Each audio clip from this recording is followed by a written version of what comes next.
No offense, but your brain is a terrible place to keep your big idea. It belongs in the world, but you know that already. You have a calling, a voice that says, this is what I'm meant to do.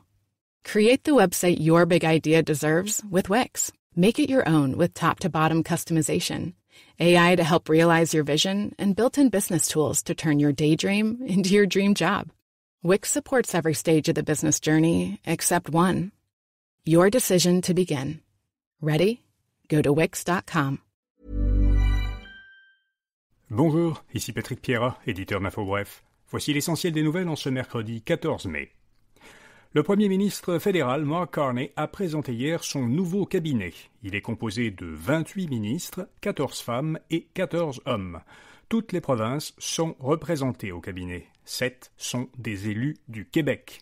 Parmi eux, François-Philippe Champagne demeure ministre des Finances et devient ministre du Revenu national. Stephen Guilbeault demeure ministre de la Culture et de l'Identité canadienne, ainsi que lieutenant du gouvernement au Québec, et il devient ministre responsable des langues officielles. Mélanie Joly devient ministre de l'Industrie et ministre responsable du développement économique pour les régions du Québec.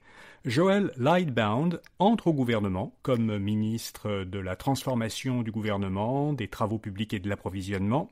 Et Marjorie Michel entre aussi au gouvernement comme ministre de la Santé. Pour d'autres détails sur la composition du cabinet, voyez notre article à infobref.com ou en cliquant sur le lien dans la description de cet épisode. En plus de 28 ministres, Mark Carney a nommé 10 secrétaires d'État, dont 2 québécoises, Nathalie Provost à la nature et Anna Gainé à l'enfance et à la jeunesse. La fonction de secrétaire d'État avait été créée par Jean Chrétien lorsqu'il était Premier ministre. Les secrétaires d'État sont responsables de sujets spécialisés ou de priorités. Ils ne sont pas membres du Conseil des ministres, mais ils peuvent participer à ces réunions lorsque des questions liées à leurs responsabilités sont abordées. Un secrétaire d'État touche 75% du salaire d'un ministre. Mark Carney sera en Italie cette fin de semaine. Le Premier ministre fédéral se rendra au Vatican dimanche pour assister à la messe inaugurale du nouveau pape Léon XIV. Carney sera par ailleurs à Rome de vendredi à lundi. Selon un communiqué, il doit y rencontrer d'autres dirigeants afin de discuter du renforcement du commerce et des liens culturels. Après Paris et Londres, Rome est la 3e capitale européenne dans laquelle se rend Mark Carney depuis qu'il a succédé à Justin Trudeau. À son retour, il ne lui restera qu'une semaine avant la reprise des travaux parlementaires, le 26 mai. Les États-Unis ont conclu un partenariat économique avec l'Arabie saoudite. Lors de sa visite à Riyad, la capitale du pays, Donald Trump a signé un partenariat économique stratégique avec le prince héritier Mohammed Ben Salman. Le montant total des investissements saoudiens s'élèverait à 600 milliards de dollars américains. L'Arabie saoudite doit investir 142 milliards de dollars américains dans des équipements militaires américains et 20 milliards américains aux États-Unis dans des centres de données et des infrastructures énergétiques qui sont liées à l'intelligence artificielle. Les États-Unis seront peut-être le seul pays à perdre des revenus touristiques au lieu d'en gagner cette année. C'est ce que révèlent des prévisions du Conseil mondial du voyage et du tourisme, prévisions qui ont été consultées par l'agence Bloomberg. Les dépenses touristiques aux États-Unis devraient diminuer cette année de 7% par rapport à l'an dernier et de 22% par rapport à leur sommet en 2019. Sur 184 pays analysés, les États-Unis seront le seul à voir ses revenus touristiques baisser au lieu de monter. General Motors a dévoilé une nouvelle technologie de batterie plus abordable.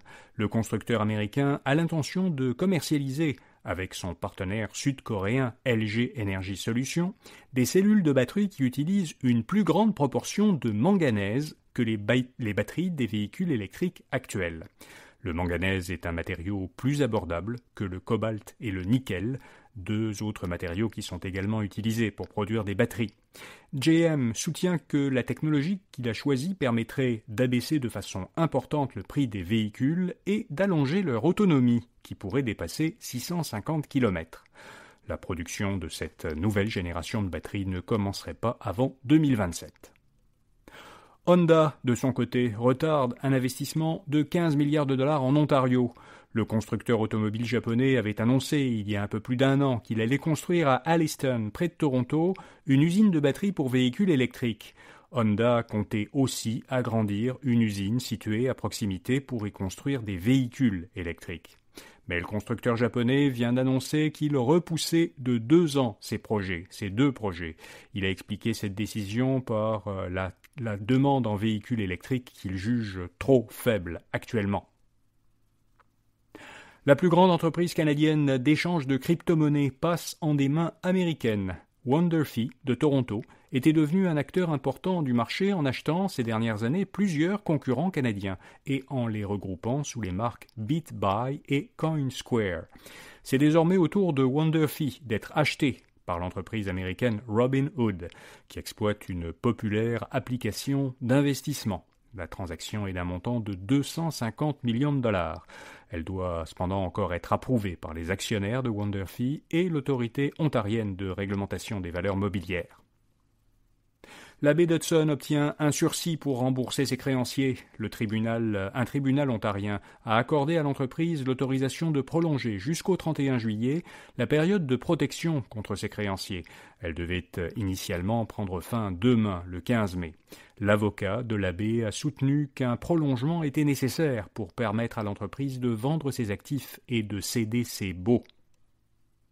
Et puis la cérémonie d'ouverture du Festival de Cannes a été marquée par l'actualité internationale. La 78e édition du festival a débuté hier en France.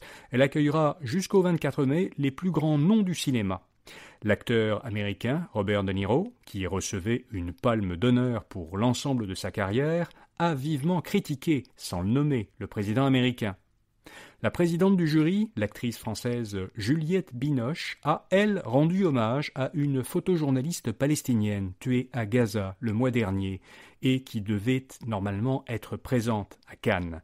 Un documentaire qui lui est consacré fait partie des films en compétition cette année. Voilà, vous savez l'essentiel. Vous pourrez entendre tout de suite après ce bulletin de nouvelles dans le flux du balado InfoBref le plus récent épisode Éclairage politique, consacré à la composition du gouvernement Carney et aux défis qu'il va devoir affronter. Jusqu'à l'été, cette rubrique Éclairage politique avec Patrick White est désormais mise en ligne chaque mardi soir. Bonne journée et à demain matin. This podcast is brought to you by Aura.